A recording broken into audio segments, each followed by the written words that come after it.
Look how cute this card is I just made. It's called a pop-up box card. Super easy to make with a uniquely creative die.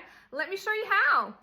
Once you've got the die, you're going to open it up and you're going to take the large base section of the backing card and you're going to put that on a half a sheet of A4 white cardstock, and then you're going to choose the bottom little one as well because that's going to cut some tabs out.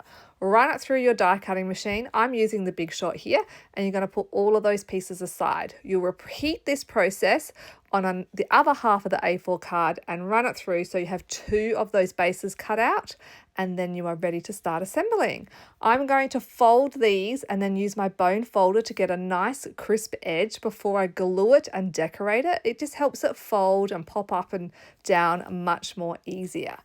I have decided I'm going to decorate all of the outside of my pop-up box card, and I've just chosen one sheet from the Serenity paper to do this.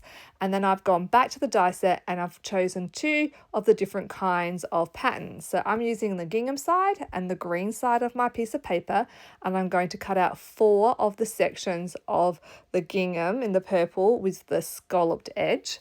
And then I'm going to repeat the process on the green, and this time I've just chosen the stitched edge. Run that 3-4 times, or if you don't want to use the die cutting machine, just cut 4 squares. It will work easily the same. I just chose to do something a little bit more fancy. I should have 8 of these in total. Now I need to glue these on my card before I glue it together. It's just much easier. Purple gingham squares on the top, and then the green little dot one with just the stitching underneath, because that's the one that's going to be under the flap, and I'm going to glue them all down. Next, I'm going to actually glue my card together now using that little tab. I'm just going to use some strong glue to glue my card together.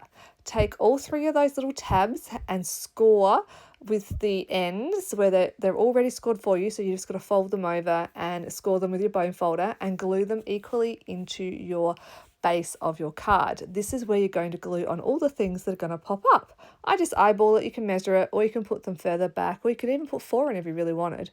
Now once they're all dried, you should be able to just fold that flat, so this card can fold flat and it can pop up and look really cool. It's time to decorate now, and I really didn't feel like fussy cutting today, so I just used our bag of creative cuts, and these are our new ones that don't have the white edge, and they look really good for something like this. And I just chose a whole bunch of them to create a really cute scene, like layering it with perspective with some deers and some mushrooms and flowers.